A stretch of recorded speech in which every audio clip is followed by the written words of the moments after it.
And yeah, and then I ended up getting a phone call before I even got on the plane saying they want you on ITV the next day to get a hotel in London. So it's been non-stop, but it's been so amazing to come and see the support from the UK and to meet everyone. It's been so fantastic meeting so many new people. Oh yes, amazing. Well, we're very, very pleased to have you here, and I hope you got to squeeze in a nap, some naps. Barely. It's going to keep getting busier, guys, because you know, you're awesome. This is why you're sitting on the stage. Look at all these medals. And I was saying earlier, they are so heavy, I can't get over. I know people say that, and you're like, well, I mean, whoa. There's some weight on those, but you want that. You've earned it. What were some of your main highlights from Tokyo? It was just to go around the village and see all these amazing athletes. When we go away for BMX events, you just see BMXers. So to go there and see people that you see on your TVs normally and to mix with them was amazing. And it was obviously the first BMX, first event BMX has had at Olympics. So it was just amazing to be part of that first time. Well, I just want to add with that actually. Now there are lots of kids, maybe in the audience, everywhere watching you, and just wanting to be you basically. So what's your message to them? You just got to come to the skate park and ride with us because we're always there. We're a very friendly bunch, and if you want to learn a trick, just come over and ask, and we'll teach you how to do it. Oh, what an invitation! There you go. How can you? I'll be there. Can I just pop down, have a little go? Because it's never too late to start, is it, Charlotte? And you know a bit about this, starting a little bit later, which is just incredible. Yeah, so in my teenage years, I always loved riding scooters. I've met a lot of scooter riders out here today, and I just thought it was so fun. And it wasn't until I was actually 19 that I thought I kind of want to take up a new challenge and a new sport. And at the time, BMX was totally new, it was fresh, and it was really exciting. And it was completely involved in what I loved already within action sports. I'm now 25, so I've been doing BMX for pretty much 6 years. And it's just been an absolute snowball of a journey to come and end up with Olympic gold. It just really shows that when you set your goals high and you really commit to them and you keep trying over and over again, that you know you can get there. Absolutely, come on, that is like dream big, isn't it? It's dreaming big, and you know, obviously there's so much commitment and work and passion and training that goes into this, but it's all worth it when you actually get there. But I want to ask particularly Declan and Charlotte, what goes through your mind when you take on some of those flips? Because obviously I know you had, you know, it was quite dangerous, wasn't it, really, what happened to you? So, you know, do you kind of just have to go into it fresh every time, or is that part of you going, ah? Yeah, we still freak out every time you learn a new trick, and we've been doing it for so long now that you kind of just know how to learn stuff. But we go to places that have safe ramps and foam pits, so you always try it in there first, and when you get it wrong, it's fine, you just land in a foam pit. And then we go to like soft ramps, so there's like stages that we take and to be as safe as possible, but it can still go wrong.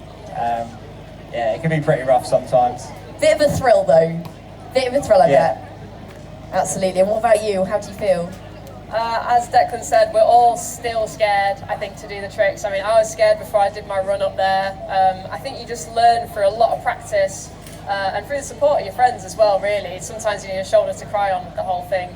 But I think you just learn with a lot of practice how to kind of control your emotions a little bit better, because when you're 20 feet in the air and you're upside down, you don't really have that much time for hesitation or room for error, so you have to be really focused, and I think over time, as any kind of scary sport, you do just kind of practice getting a little bit better at that, and each time you do it, it gets a little less scary.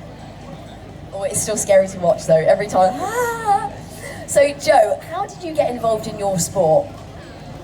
So I think the easiest way to get involved in it is how I got in, which was through the school's biathlon. I was 14 and I was a swimmer who did a bit of cross country, and they asked me to take part in the team for the school, and I did fairly well. So I got approached by the Team GB sort of talent scout, who asked, would you like to come and do a training camp, sort of talent camp for young kids, where you get to try out the shooting, fencing, as the first two sports to take up. So I said yes, went along to this weekend and absolutely loved it. and then from there I got chosen on the wildcard spot for the under-17 Europeans the next year. Ended up winning that, and from there it's just been an absolutely crazy journey to sitting on this stage right now. Nice. There we go. Only to continue. Only to continue. I mean, you mentioned about your local community. How have your local communities, when you were growing up, supported you in your sporting journey? Were you part of things like today? So as BMX generally didn't get invited to things like this. So it's really nice that you can have us here today. Yeah, you're here today. Woo! Come on. But no, we're really looking forward to where BMX is going. It's only on the up right now, so yeah, amazing times. What about you growing up? Were you part of anything? I think I liked all sports growing up. I tried to join every single sports club that was going at school. I did a little bit of trampolining when I was a kid. And I think the whole journey with BMX and our community with BMX and at the skate park, as Deck said before, there's such a lovely bunch. There's been many favours, like helping hands along the way, and facilities being able to let us in, maybe discounted prices, because it's a really accessible sport, but not everyone can afford like a really great bike and access to the skate park all the time. So yeah, the communities within BMX have been amazing throughout, and I think they're only going to progress going onwards. And what impact has being active had on your lives? I mean, we've heard some stories about people maybe struggling at school, and it's an amazing outlet, but particularly for you guys, what's it really meant for you? Oh, hello. Sport, left, right, centre. I think, well, for me it was definitely an outlet. I loved going to the skate park, and at the time riding my scooter, and you create your own bunch of friends outside of school. Sport is definitely great for the mind. I always feel really fresh every time I've been to the gym, and when you get on your bike, and I'm sure when you do any other sport, you just get into your own world. It's really relieving of the outside world, and it's definitely, I find it an absolute reset. That's why I love it so much. Yeah, similar to me, you go to the skate park, you forget about everything else that's going on, because you just have so much fun on your bike, learning new tricks, meeting up with friends. Yeah, it's an amazing outlet.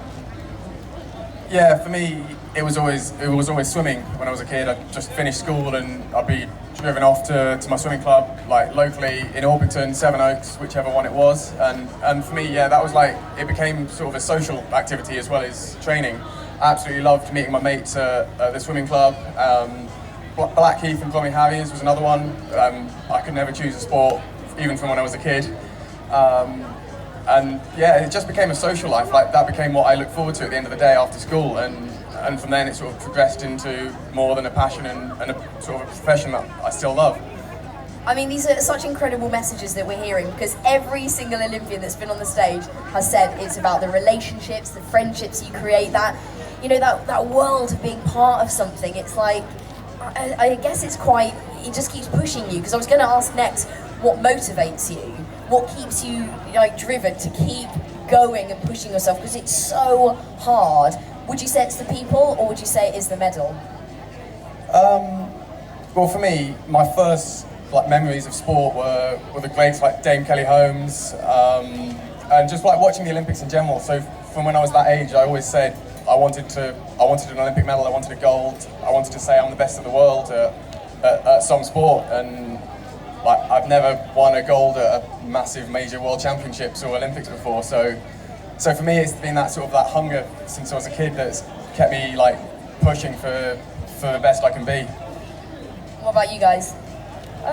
I think for us the motivation, because we're such a new sport into the Olympics, myself and Declan, we didn't start BMX and think I want to be an Olympic champion or anything like that, maybe if you're competing regularly already. So we started it as a hobby. As I said, it was a passion and we absolutely loved it, and I think it's the adrenaline rush of learning that new trick, because as I said before, as much as you do a trick over and over, it gets less scary. We're kind of adrenaline junkies, so you kind of want to be scared again, so you're like, well, what's the next trick, what's the next big thing? And I guess that's not always on a competitive level. You're not always thinking about the next thing to pull off at a big contest or the next Olympics. You kind of want to do it for yourself and for the atmosphere and your friends around you. And I know that obviously it's been a bit of a whirlwind since getting back from Tokyo, but how did you celebrate, and how are you going to celebrate when you get the chance? we had a couple of big parties last week, so that was fun. Nice to see friends and family, and they all come down. It was a big surprise party. We're at the homecoming tomorrow with Team GB, so that'll be really good. And then I'm definitely going to take the month off of riding, and then get back to it after. Nice. Okay, so a little bit of downtime, couple of parties. What about you guys? What did you do out there, and what have you done here? I mean, sadly, I missed out on Declan's party. Oh, Declan! She was invited. I was invited, but I had to be up north, and then the logistics didn't work. So I was very disappointed. Next one. Next time, yeah. I think I've had a bit of downtime. I've been lucky enough that I've seen my friends and family in between all the media. I've just been trying to take the opportunity to speak to the world about BMX at the minute. And yeah, I think like Dec will have a fair bit of time off the bike and come back fully fresh after a good break. Yeah, I think these guys have been back about a week longer than I have, so they're a week ahead of their party schedules. Yeah, we got homecoming tomorrow, which I'm really looking forward to. Had a few sort of bars in London messaging me for 3 drinks if I wanted afterwards, which is quite cool. So yeah, like that, and then looking forward, it's obviously a bit of a whirlwind still with all the attention we're getting right now. So I haven't planned too much in advance, but I'm just looking forward to catching up with friends that I haven't been able to see for so long. Absolutely. And hey, if you need a guest list making up, I'm free if you want me to come. Okay, well, I want to say a huge thank you to Charlotte, Joe, and Declan. Thank you so much, guys. Absolute pleasure. Thank you, thank you, thank you. So the guys will be around for a little bit. So if you want to grab any photos or a chat,